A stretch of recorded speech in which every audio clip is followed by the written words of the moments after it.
Yo, what's going on, man? This is your boy Super Mario, man. You are in the yo with your boy, man. Today we're going to be talking about a stock plugin in Ableton Live. It is the Arpeggiator. It is a MIDI effect in Ableton Live, and I'm going to show you guys a feature that might help you out when you're doing some hi-hat runs and stuff like that on the drum rack and stuff. So, hey, stay tuned, man. Let's go ahead and hop into Ableton Live and check out this feature on the Arpeggiator MIDI effect in Ableton Live, man. Let's go.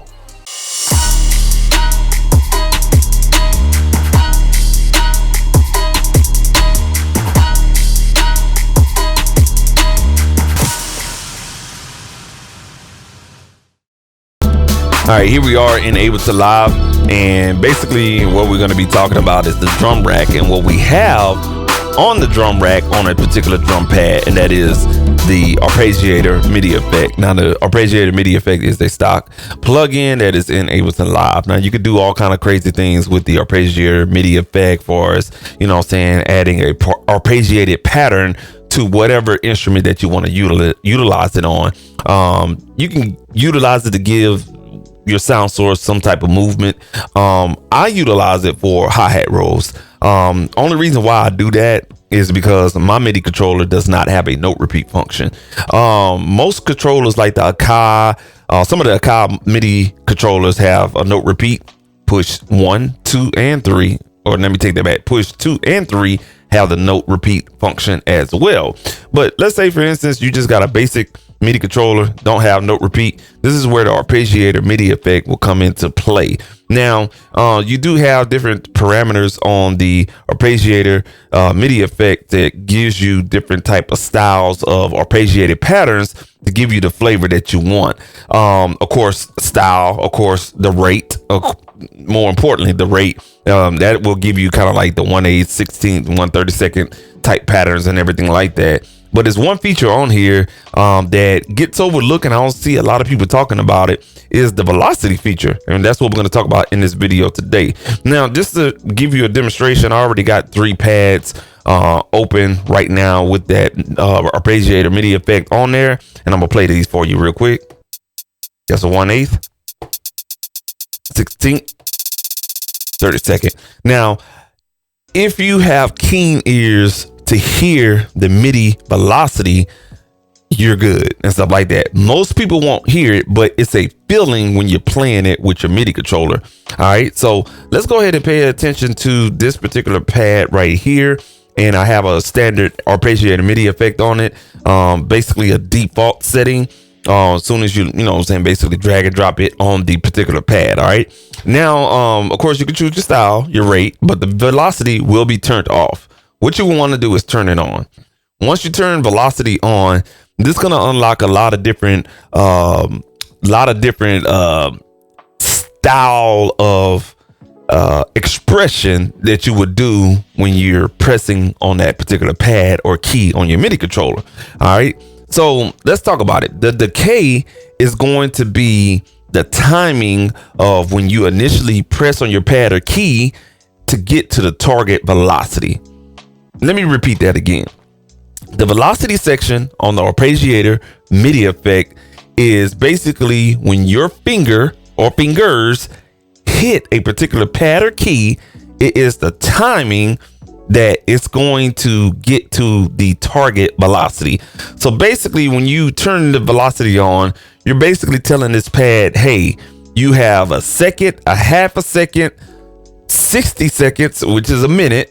You have 30 seconds to get from my initial velocity value hit when I hit the pad or hit the key, whether that's at 80 velocity value or 120 velocity value or at the max at 127 velocity value.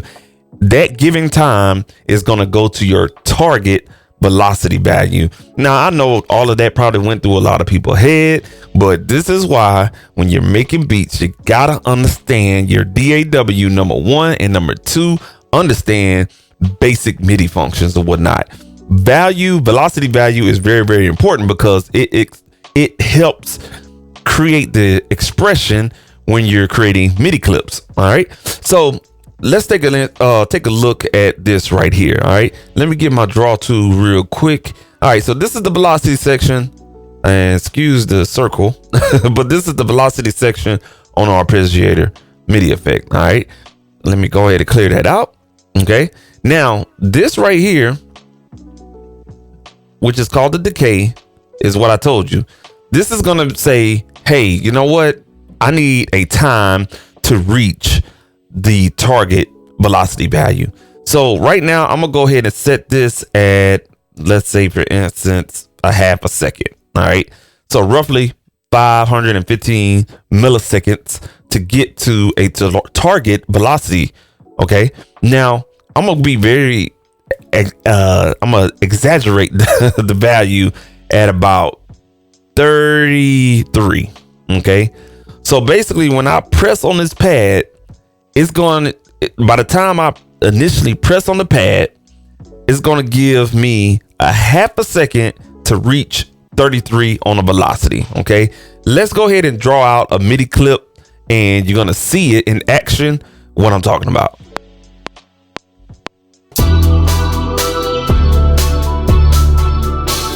All right, cool deal. Now I pressed on that and I didn't have solo on, and my apologies on that. But you will see right here when I pressed on that particular pad, I hit it at 127. Now in the MIDI clip, it's gonna write it as 127 hit. You know what I'm saying? But with the Arpeggiator MIDI effect, what that allow you to do is basically, and let's get back to that. What it basically allow you to do is play that 127 value hit for the velocity and bring it down, give it half a second to bring it down to 33 value. So when you press on that, you will hear a decrease in volume. So right now what you're hearing is 33 velocity value.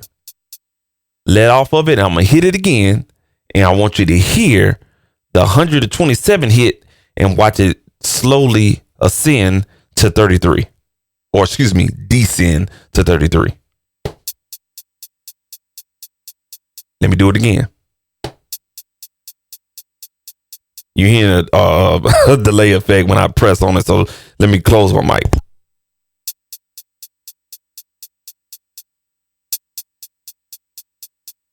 So when I hit on that pad, you will hear a hard hit and then it kind of descends to 33 value. Okay, that is what that is doing. Now I'm gonna bring it down a little bit more and I'm gonna increase the time. So we're gonna put it on, let's say 2 seconds. All right, and then I'm gonna hit it again and watch how slowly it will descend to 29 value. So we're talking about going from 127 and then taking 2 seconds to get down to 29 velocity value. All right, check this out.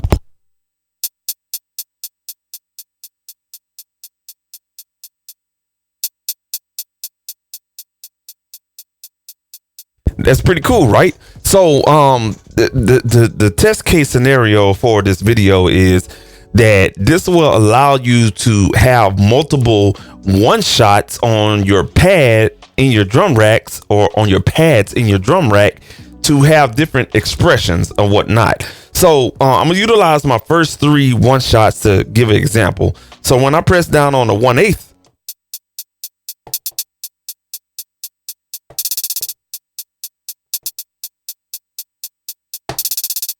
you know what I'm saying? The whole purpose of that is let's say for instance, I want the 1/8 to basically play at a steady, you know what I'm saying, 100 value on the velocity, and then I want my 32nd to be a little bit more emphasis, and I want that to play at a steady 120 value, and then on my 32nd roll, I kind of want that to be at 80 value on the velocity value, on the velocity or whatnot. And what that'll do is give you different expressions, and you don't necessarily have to go in and basically put a compressor on that hi-hat to make all the dynamics even, or whatever the case may be. So if I can give you guys an example of what I'm talking about, what I'm gonna do is basically remove this one, and I'm gonna record this, and you're gonna see what I'm talking about.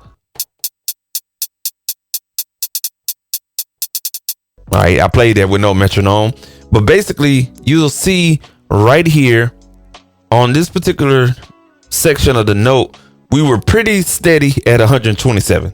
All right. But then once you get here and I start putting in more notes for as like the quicker notes and stuff like that, you'll see that the velocity is all over the place. Well, with the Arpeggiator instrument, what you can see here is once you press on that initial hit on the pad of the key is going to be at 127. But what that'll do is just bring it down to your target value, depending on the decay time. Okay. Now I'm gonna do this in reverse. Check this out. All right. So let's go back here. Let's bring back that arpeggiator for a second. All right. So this is what we got. 2 seconds to get down to 29 value, probably from a 127 initial hit on the value. Right. So what I'm gonna do is play this real soft. I'm gonna press on the pad real soft, and it's gonna probably collect the velocity hit at maybe less than 30, right? But watch it, it's gonna ascend back up to, let's say, 90. I'm gonna put it at 95. All right. So I'm gonna press on it real soft and watch it take 2 seconds to get up to 95 value. All right, check this out.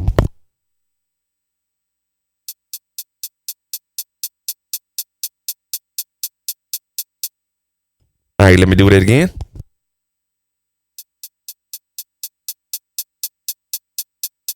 All right, you see how it ascended in volume?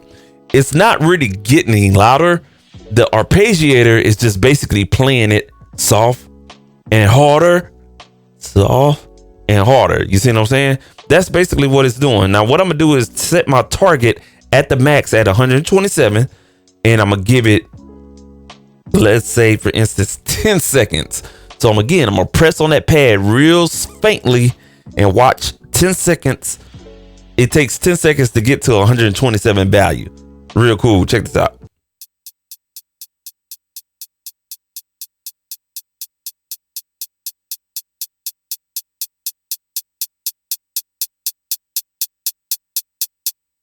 There you go. Let's do that again one more time. One more time.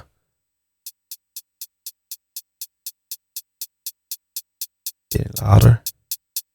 Getting louder. Getting louder. Getting louder. Right there. You see what I'm saying? That's really cool. So in your free time and in your spare time, man, feel free to try out that velocity section on the Arpeggiator MIDI effect. I think it's really, really cool when you have, let's say, 4 or 5 different or the same drum one shot, and you want to have different velocity expressions instead of writing all that information in on each note. A lot of Arpeggiator do most of the job for you. So you can set these at different target times and different velocity target values, and that way when you press on one, it'll pop and it'll stay at it'll initial hit, and it'll go down or go up to where you want it to go, or whatever the case may be. Even if you press on it soft, so you may be, you know what I'm saying? What you're gonna do is just basically, sometimes your fingers just get excited because the beat jamming and everything, and you just hitting everything at 127. Well, what to do is that it'll bring it down, or if you're trying to be careful to get the right timing, it'll basically bring it back up, you know what I'm saying, to a certain level that you want that target to be at. So I hope you understand where I'm coming from with that. I can't explain it too much more. I hope I gave you enough demonstration on it. It's very straight to the point, man. Again, the decay time on your velocity is basically, you know what I'm saying, amount, the time given in order to reach a specific target on your velocity. Really good for hi-hat rolls and other, you know what I'm saying, sound sources that you can put on the Arpeggiator, such as synth leads and stuff like that, man. So, hey, I hope this video was very helpful to you guys, man. Here, trying to find different features that really you probably just skipped over when utilizing a plugin like Arpeggiator MIDI effect inside of Ableton Live, man. This has been your boy Supa Mario, man. If you found this content useful and stuff like that, man, go ahead and hit a like on this video and subscribe to the channel for more content like this, man. Y'all be easy, stay creative out there. This has been your boy Supa Mario, man. Peace.